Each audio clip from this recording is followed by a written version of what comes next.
প্রিয় দর্শক, আসসালামু আলাইকুম। স্বাগত জানাচ্ছি রয়্যাল বাংলা টিভির সংবাদে। সাথে আছি আমি জাহিদুল ইসলাম রনি। এখন দেখবেন নারায়ণগঞ্জ থেকে প্রতিনিধির পাঠানো ভিডিও চিত্রে রয়্যাল বাংলা টিভির সংবাদ। নারায়ণগঞ্জের সোনারগাঁও উপজেলার রাজনৈতিক অঙ্গনে বাংলাদেশ জাতীয়তাবাদী দল বিএনপি এর একজন ত্যাগী, নিষ্ঠাবান ও পরীক্ষিত নেতা হিসেবে পরিচিত নাম মুহাম্মদ ইসমাইল শিকদার মানিক। বর্তমানে তিনি বাংলাদেশ জাতীয়তাবাদী তাঁতি দলের কেন্দ্রীয় কমিটির সদস্য এবং নারায়ণগঞ্জ জেলা তাঁতি দলের সহ-সভাপতির মতো গুরুত্বপূর্ণ দায়িত্ব পালন করছেন। তার দীর্ঘ রাজনৈতিক জীবনে দলের প্রতি অবিচল আনুগত্য এবং ত্যাগ স্বীকার তাকে স্থানীয় নেতাকর্মীদের মধ্যে এক শ্রদ্ধার আসনে অধিষ্ঠিত করেছে। ইসমাইল শিকদার মানিকের রাজনৈতিক পথচলা শুরু হয়েছিল ১৯৯৫ সালে। সেই সময় তিনি নারায়ণগঞ্জের সোনারগাঁও উপজেলার সাদিপুর ইউনিয়ন পরিষদের ১ নং ওয়ার্ডের তৎকালীন মেম্বার ও বিএনপি নেতা রকমানের হাত ধরে বিএনপির রাজনীতিতে সক্রিয় হন। তার আচরণ, দলীয় কর্মকাণ্ডে সক্রিয় অংশগ্রহণ এবং নেতৃত্বের প্রতি অবিচল আনুগত্য দ্রুতই সিনিয়র নেতাদের দৃষ্টি আকর্ষণ করে। এর ফলশ্রুতি ২০১৫ সালে তাকে সোনারগাঁও উপজেলা তাঁতি দলের সভাপতির দায়িত্ব অর্পণ করা হয়, যা তিনি নিষ্ঠার সাথে পালন করেন। বিগত আওয়ামী লীগ সরকারের সময়কালে বিএনপির বহু নেতাকর্মীর মতো ইসমাইল শিকদার মানিককেও হামলা, মামলা এবং জেল জুলুমের শিকার হতে হয়েছে। রাজনৈতিক প্রতিহিংসার কারণে তার বিরুদ্ধে ৪টি মামলা দায়ের করা হয় এবং এই মামলাগুলোতে তাকে প্রায় ৬ মাস কারাভোগ করতে হয়েছে। এত প্রতিকূলতার মাঝেও তিনি দলের আদর্শ থেকে বিচ্যুত হননি এবং রাজপথে সক্রিয় থেকেছেন। বিস্তারিত দেখুন সোনারগাঁও থেকে প্রতিনিধির পাঠানো তথ্যচিত্রে। এই বিএনপি রাজনীতি করে আপনি আওয়ামী লীগের কোনো হামলা মামলার শিকার হয়েছেন? খুবই ক্ষতিগ্রস্ত।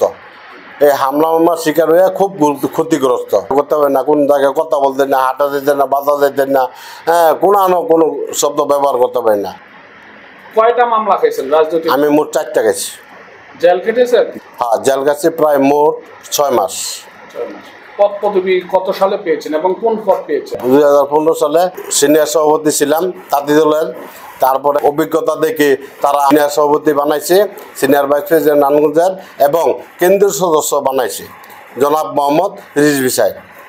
কেন্দ্রীয় কি পদ বানাইছে আপনি? কেন্দ্রীয় সদস্য। তারেক রহমানের ৩১ দফা বাস্তবায়নে আপনি মাঠ পর্যায়ে কি ভূমিকা রেখে যাচ্ছেন? মাঠ পর্যায়ে ভূমিকা রাখছে কাশপুর, জামপুর, তারপরে সোনারগাঁ, তারপরে সাদিপুর, তারপরে সাইনবোর্ড, ওইদিকে আমরা লিফলেট বিতরণ করে আছি। জনাব তারেক রহমান সাহেবের যে নির্দেশনা দিয়েছে সেই নির্দেশনা আমরা পালন করে আসছি। 5ই আগস্টের পর আমরা যৌথভাবে দেশ স্বাধীন করে আসছি। হ্যাঁ, যৌথভাবে দেশ স্বাধীন করছি এবং এখন এনসিপি বলে তারা নাকি স্বাধীন করছে। হ্যাঁ, এটা তো প্রশ্নই আসে না। হ্যাঁ, এনসিপি দেশ স্বাধীন করে নাই, আমরা যৌথভাবে সব দলের লোক অংশগ্রহণ করেই আমরা দেশ স্বাধীন করে আসছি। দেশ স্বাধীনের মধ্যে আপনি কেমন বাংলাদেশ চেয়েছিলেন? দেশ স্বাধীনের সময় ওই সময় কেমন বাংলাদেশ ছিলাম, চাইছিলাম যে আমাদের দেশে যেন একটা স্বাধীন বাংলাদেশ গ্রহণযোগ্য হোক, জনগণ ভালো থাকুক, জনগণ ভালোভাবে চলুক, সুস্থ থাকুক। হ্যাঁ, এই প্রত্যাশা করছি এবং হামলা মামলা নিজের চাঁদাবাজি অমুক সমুক যাতে না করতে পারে সেই বিধায় আমরা এই দেশটা স্বাধীন করেছি এই আশাবাদী করে। হ্যাঁ, আমরা বৈষম্য তো চাইনি, আমরা চাইছি ভোটের অধিকার। আমরা যাতে আমাদের যেন ভোটটা সবাই যেন দিতে পারে সেই অধিকারের জন্য আজকে এই দীর্ঘ 18 বছর যাবৎ যুদ্ধ করে আসছি। আমরা বৈষম্য ছাত্র আন্দোলনের আশাবাদী করি নাই। হ্যাঁ, স্বাধীন একটা দেশ চাইছি এবং স্বাধীনভাবে যাতে ভোটটা দিতে পারি, তার যা নির্দেশে 31 দফার মধ্যে যাতে ভোটটা দিতে পারি, সেই কারণে আমরা এই দেশটা স্বাধীন করে আসছি। ফেব্রুয়ারি মাসে নির্বাচন হবে, আমরা খুব খুশি হয়েছি, খুব আশাবাদী। আমরা কেন্দ্রে যাইতে পারি নাই, ভোট দিতে পারি নাই। আমরা দূষণের সময় ওই আমি গেছিলাম ভোট দিতে, পুলিশে আমাকে বাইরেছে, আমাকে শরীরে আঘাত করছে গাড়ির মাধ্যমে, কিন্তু আমাকে খেদাই দিছে, কিন্তু ভোট দিতে পারি নাই। এখন আশা করি তারেক রহমান নির্দেশনা ইনশাল্লাহ কাজ হবে। জনগণকে সাথে নিয়ে মিলেমিশে একসাথে হয়ে আমরা বিএনপিকে জনাব তারেক রহমানকে বিজয় করার আশাবাদী।